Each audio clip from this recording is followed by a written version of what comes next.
Hey Fire fans, welcome to TouchlineTV. I'm your host, Brendan Hannon. In this month's episode, we look at the Fire's arduous journey to the U.S. Open Cup final in Seattle and how the men in red got there. We sit down with defender Dan Gargan for an exclusive interview. But first, let's take a look behind the scenes at a very important guy here at Toyota Park, Director of Team Operations, Ron Stern. Check it all out next on TouchlineTV.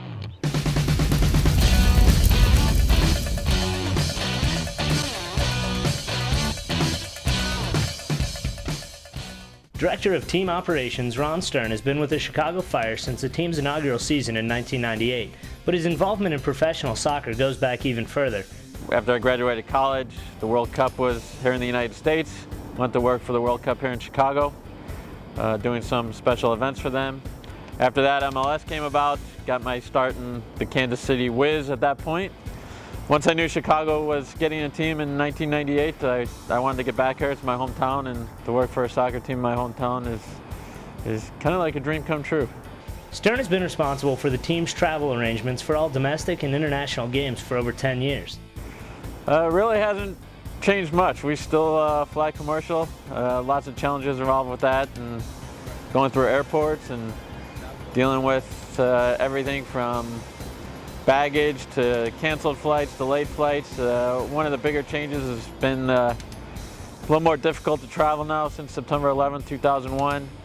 Some more security procedures to go through. But pretty much it's been the same, just a few more details now in terms of ticketing and all that. Stern is also the man responsible for securing visas for all the Fire's incoming international players. Certainly, I always say that the foreign player coming to the United States for the first time, it's always a difficult challenge. You got to go through the visa process. You got to go through the process of getting them a social security number, and it's not always the easiest. These things take time, and sometimes players aren't patient. Sometimes coaches aren't patient as well, and it's just a process you got to go through. And certainly visa procedures are very stringent, and background checks and everything of that nature. There's also, if their families are involved, they're married, have kids, and getting them moved to Chicago as well. That's always, I think, the biggest challenge is getting these guys set up and ready to go, so all they have to worry about is their performance on the field. When you have a player that's uncomfortable off the field, it sometimes will translate onto the field as well. So you want these guys to get set up and feel at home as quickly as possible. Since joining the club from Toronto FC in late July, defender Dan Gargan has made an immediate impact with the Fire. I had a chance to sit down with Gargan and talk about being traded, Philly cheesesteaks, and old school rap. Check it out on TouchlineTV. Welcome to TouchlineTV. I'm your host, Brendan Hannon. We're joined by Chicago Fire defender Dan Gargan. Dan, thanks for joining us. No problem. Dan, you joined the season, or joined the Fire mid-season, right after the All-Star break. What's the toughest adjustment coming in to a new team? What do you have to do as a player to mesh with the guys on the back line and sort of build yourself into the team?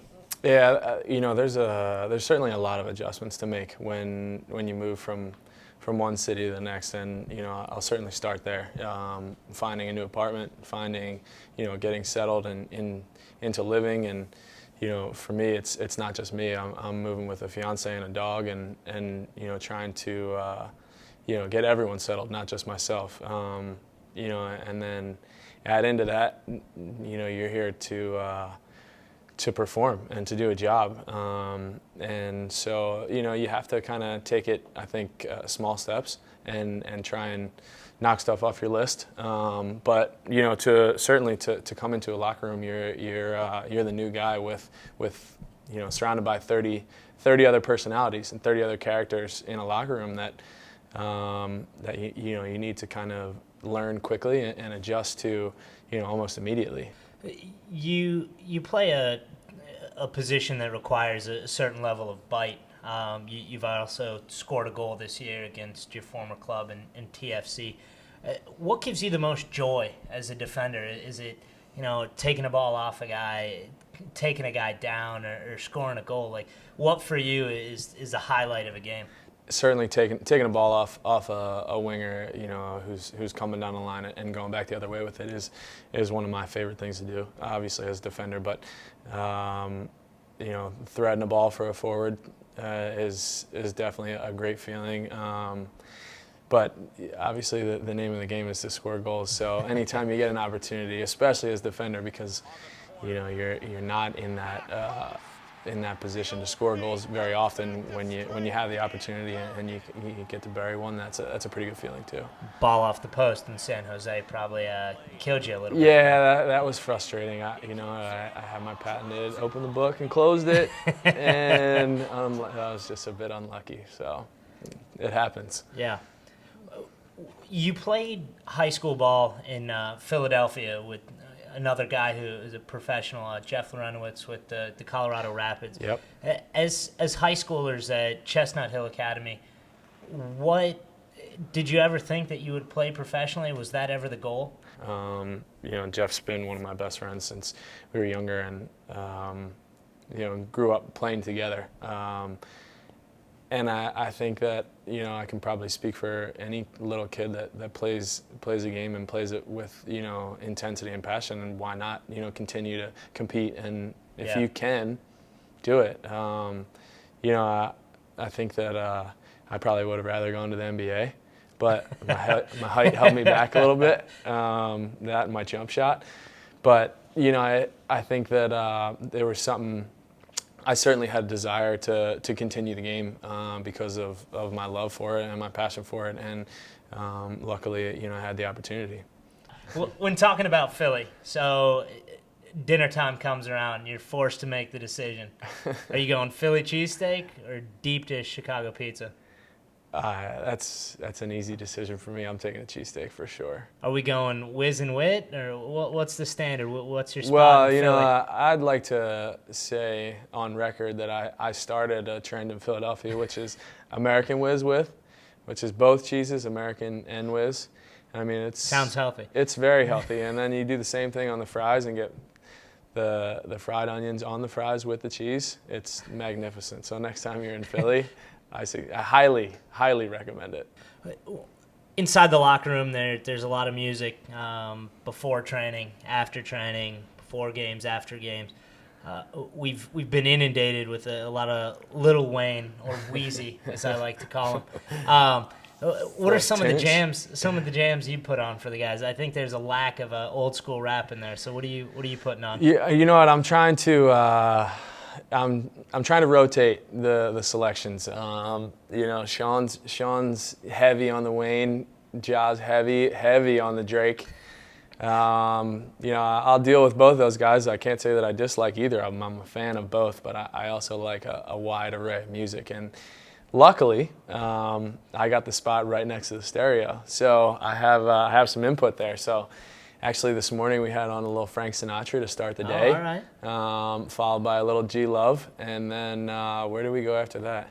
We before we went out, we had the Jig Man on. So, I mean, it's a wide array, and I feel pretty confident that I'm trying to open these guys up to some new musicians. Solid. That's Touchline TV with Dan Gargan. Dan, thanks for joining us. No problem, Bren. Cheers. On the right. Fire rookie with a deep shot. Oh! Goal! Improbable! Impossible! Giuliani Baba with the goal. He sprints over to the Fire bench. A shot from nearly 45 yards out. The rookie from North Carolina. A legendary 45-yard blast from Fire rookie Jaleel Anibaba and the goal called heard around the world kickstarted the Fire's road to the 2011 U.S. Open Cup final. After a 2-1 victory over the Colorado Rapids and a penalty kick shootout win against the San Jose Earthquakes, the Fire had officially qualified for the 2011 U.S. Open Cup tournament. A 37th-minute Diego Chavez goal against the Rochester Rhinos would book the Fire a spot in the quarterfinal against the New York Red Bulls at Toyota Park. In a match that was moved up 2.5 hours due to the power outages that plagued over 800,000 homes and businesses throughout the Chicagoland area, the Fire trotted out a full-strength squad against a Red Bull side that traveled just 14 players. A 7th-minute goal from Dominic Oduro would kick off the complete dismantling of a questionable Red Bull side. The Fire would add to their lead in the 48th minute when Marco Papa played a short corner from the left to Palladini, who crossed towards the back post, finding the head of Colombian center back Jamit Cuesta, who nodded the ball home to take things to 2-0. Fire striker Or Baruch would close out the scoring after a deflected shot found its way to the back of the net in the 51st minute, followed by his second in the 69th minute where he fired home a pass from fellow striker Diego Chavez. With the win, the Fire would advance to the U.S. Open Cup semifinals, meeting USL Pro side, the Richmond Kickers. The Fire welcomed the Kickers side to Toyota Park that had previously knocked out MLS club Sporting Kansas City in the quarterfinal. Richmond certainly came to play, but it was the Fire that struck first. Fire midfielder Sebastian Grazzini slotted a through ball to Patrick Nyako. The Fleet Ghanaian was brought down in front of goal by Richmond defender Henry Kalungi. Grazzini stepped to the spot and powered home the ensuing penalty kick, and the Fire were up 1-0. But it would be Oduro's effort in the 61st minute that would steal the show. Oduro cut inside and measured a beautiful ball towards the back post and over the outstretched keeper, giving the home side a 2-0 lead. The Kickers would not stop fighting, and as Michael Callahan's in-swinging kick from the left found Kickers center back William Yambi at the back post, the Cameroonian defender got one back for Richmond, but it would not be enough as the Fire went on to win 2-1 and booked themselves a trip to Seattle for the U.S. Open Cup final on Tuesday, October 4th.